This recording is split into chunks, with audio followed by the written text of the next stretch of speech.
Planète 104,5. Hey, c'est spécial ce qu'il a fait, ça prend du cran. Vraiment, Lac-Saint-Jean. Vous écoutez Bonheur sur la planète avec Stéphane Tremblay, Claude Bergeron et Valérie Dionne. Il est 8h48. C'est drôle parce que au cours des prochaines minutes, vous aurez peut-être un petit peu l'impression d'être à la télé, mais ce sera toujours sur les ondes de Planète 104,5. On va présenter notre invitée. Vous la connaissez pour Bye Bye Maison, mais je pense que bientôt, on va la connaître aussi pour peut-être une plus large palette de couleurs, sans faire de jeu de mots avec la décoration. France Arcan, bonjour. Bonjour. Bienvenue sur notre planète. Ça me fait plaisir, vraiment. De passage pour tout le week-end pour l'Expo Commerce et Habitation. Mm-hmm. Ben c'est ça, je suis porte-parole pour votre beau salon et je suis vraiment fière d'être là, surtout de pouvoir parler aux gens en région parce que malheureusement, on n'a pas toujours l'occasion de pouvoir venir jaser avec ces gens-là. Et moi, ça me fait tout le temps bien plaisir de répondre aux questions de madame qui veut rénover sa cuisine, qui m'apporte des photos. Bref, je vais être là tout le week-end aussi. J'offre des conférences au salon et bon, j'espère que les gens vont venir nous voir, en tout cas en grand nombre. Puis on souhaite pas trop de soleil non plus, hein? Non, ça prend un bon mélange. Moi, j'écoute pas beaucoup la télévision. Je ne connaissais pas le concept. En fait, vous êtes spécialiste dans ce qu'on pourrait appeler nipper une maison pour pas cher, si on peut dire. Oui, ben c'est ça. C'est le but. Tu sais, le concept, là, ça existe depuis 1972. Là, ça fait vraiment longtemps. Et c'est pas nous qui l'avons inventé. Ça vient des États-Unis. Moi, ce que j'ai fait, c'est simplement que de l'adapter à la saveur québécoise. Et c'est sûr que le vendeur veut pas investir dans sa propriété quand on vend sa maison. Mais en même temps, il y a des devoirs à faire. On a des responsabilités. Tu sais, il faut désencombrer au moins. Faut dépersonnaliser. On veut pouvoir offrir une clé en main, une propriété clé en main à l'acheteur. C'est ce que les gens veulent de toute façon. Fait que en appliquant quelques règles de base très, très simples, là, je pense qu'on peut arriver à aider à apporter un coup de cœur au moins chez l'acheteur. Ça peut être payant de le faire, ça veut dire. Tout à fait. Tu sais, on n'a pas de retour sur l'investissement dans le sens que ta maison va se vendre probablement plus rapidement que si tu n'avais absolument rien fait.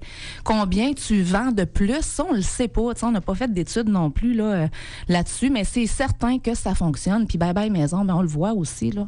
Ça va être parfois, même souvent, je pense, la différence entre vendre ou ne pas vendre la propriété. C'est là que ça se joue au-delà du prix, là. Ben oui, mais tu sais, moi, ce que j'explique souvent aux gens, c'est qu'il y a plusieurs facteurs. C'est sûr que la mise en valeur de la maison, quand tu veux la vendre, ça fait partie d'un des facteurs. Il y a un juste prix demandé naturellement. Et ensuite de ça, ben, il y a la situation géographique de la maison, puis il y a l'état de la propriété. Puis nous, quand on passe, puis qu'on fait des transformations stratégiques, ben le client, là, quand on quitte, là, peut-être que monsieur est pas content parce qu'on a pris son lazy boy puis qu'on l'a placé au sous-sol, tu sais. Ouais. Mais si on part puis qu'il replace ces choses comme c'était avant notre arrivée, ben là, ça fonctionne pas. Donc, il y a le maintien qui est pas évident, on le sait, là, mais c'est des responsabilités. Moi, je fais mon coming out en tant que gars. Je regarde Bye Bye Maison. Ça fait déjà à peu près 3 ans. Je suis tombé là-dessus par hasard, puis j'ai accroché. Oui. Je demandais à France tantôt, savez-vous s'il y a plusieurs hommes qui regardent l'émission? Le concept, c'est à peu près 1% du prix de vente de départ qui vous est alloué comme budget.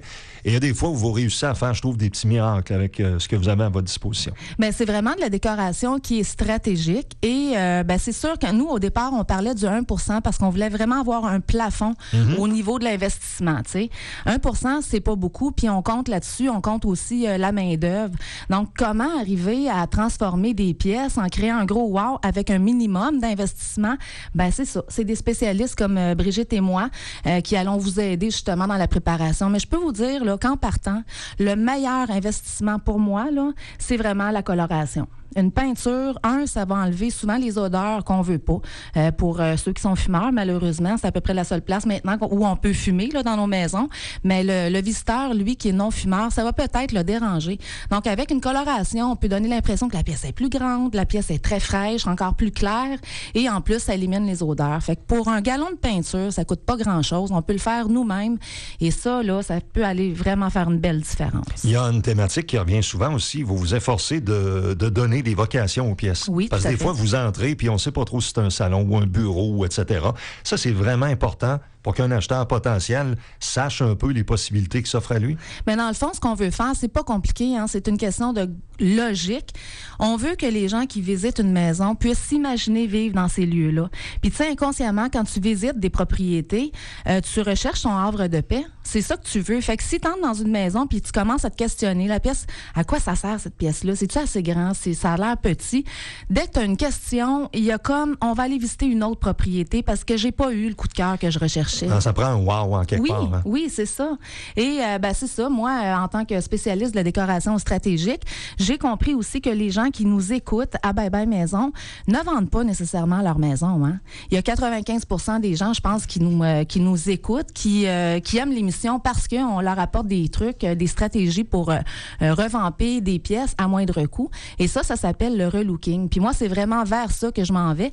Et la différence entre le relooking et le home staging, c'est simplement que là, on va tenir compte des goûts et des besoins du client puisqu'il habite dans sa propriété. Oui. Et que dans ce cas-là, c'est destiné à rénover, je dirais, à rafraîchir, à donner une nouvelle jeunesse à sa propriété, contrairement au home staging où c'est carrément pour pouvoir la vendre. C'est ça. Puis en home staging, on va se fier un petit peu aux commentaires des visites, suite aux visites, puis on travaille en synergie avec le courtier immobilier. Donc, c'est la seule différence. Puis dans mes conférences que je vais offrir au salon ce week-end, c'est vraiment ça. Je vais présenter des cuisines, des salles de bain aussi aux gens. Comment on peut arriver à transformer pour 1500 $, 2000 $. On peut le faire, mais ça prend des stratégies. Est-ce que ça arrive des fois que vous arrivez dans une maison puis oh mon Dieu, je sais pas quoi faire?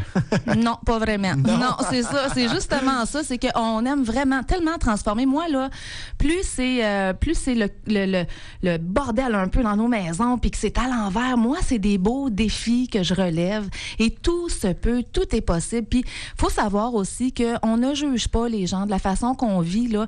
Écoute, il y a des gens, là, que la décoration, pour eux, là, c'est vraiment quelque chose qui les intéresse pas. C'est les sports de famille, les voyages culturels. Fait que nous, on n'est pas là pour juger, mais plutôt pour aider les gens.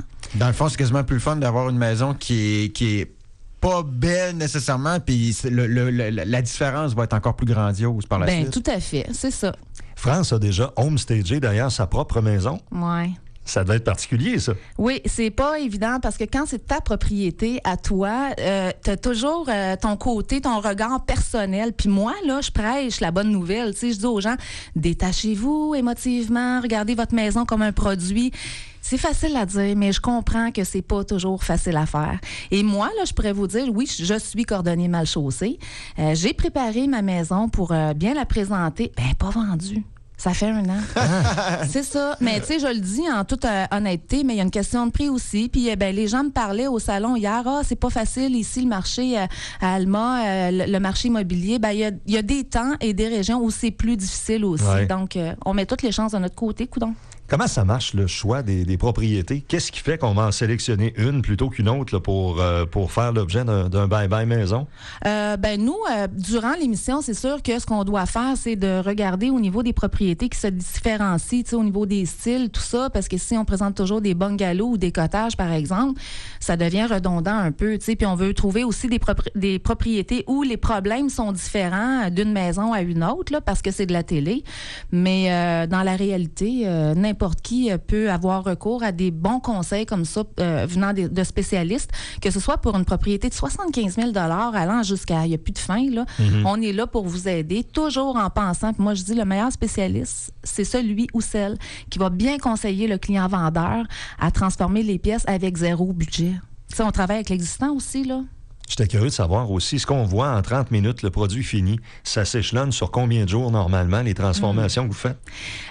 Nous, on a 2 journées d'enregistrement et les travaux se font c'est durant 2 jours. Donc, on enregistre le vendredi, on fait les travaux, Alain et son équipe, le samedi et le dimanche, et on revient le lundi pour la finale. Donc, ça va assez vite, hein? Oui, c'est ça. Il est si bon que ça, Alain. On dirait qu'il fait n'importe quoi comme ça dans l'émission. On l'aime. Hein, tout le monde en veut un. Les dames me disent « j'en veux un, Alain. » Mais moi aussi, mais que veux-tu? On le garde pour nous autres, c'est ça. Donc, en fin de semaine, les gens qui voudront t'entendre parler un petit peu plus sur le sujet, beaucoup de relooking. Oui. Je pense, j'ai comme l'impression que l'automne prochain, on risque de te voir un peu dans cette direction-là à la télé. Oui. Mais il y a encore des bye-bye maisons, de toute façon, à Canal Vie chaque semaine? Bien là, de toute façon, on a terminé la 5e saison de Bye Bye Maison. Il y a des rediffusions aussi, encore des émissions originales qui s'en viennent. Et oui, moi, je me lance. J'ai d'autres projets en ce moment sur le relooking. En tout cas, j'invite les gens à venir me voir. Il y a des grosses surprises qui s'en viennent. Et aussi, je suis impliquée avec BMR. Je forme des gens, là. Ça, c'est un beau cadeau, hein? Un partenariat comme ça, de pouvoir s'associer à une entreprise où ça te ressemble tellement, dans le fond. Ça doit être super agréable quand ça se présente comme occasion. Bien, moi, je me dis que, regarde, des BMR, il y en a un peu partout là, dans la province. Puis si j'arrive à former les décoratrices, décorateurs pour offrir des services de décoration à prix abordable, c'est merveilleux. Et ça va être fait vraiment selon les règles de l'art. Puis je pense que le consommateur, peu importe où on habite au Québec, va pouvoir en profiter. Dans le fond, je me suis clonée. C'est ça que je fais. Ben France, bon week-end à l'Expo Merci. Commerce et Habitation. Nos auditeurs qui souhaiteront le faire pour en aller te rencontrer, principalement au kiosque de BMR, je présume? Entre autres, je suis là aussi ce soir entre 6h et 7h30. Et je donne des conférences samedi et dimanche à 13h. Fait que venez me voir, s'il vous plaît, je veux jaser avec vous. Merci beaucoup. Merci à vous deux. Les nouvelles dans un instant.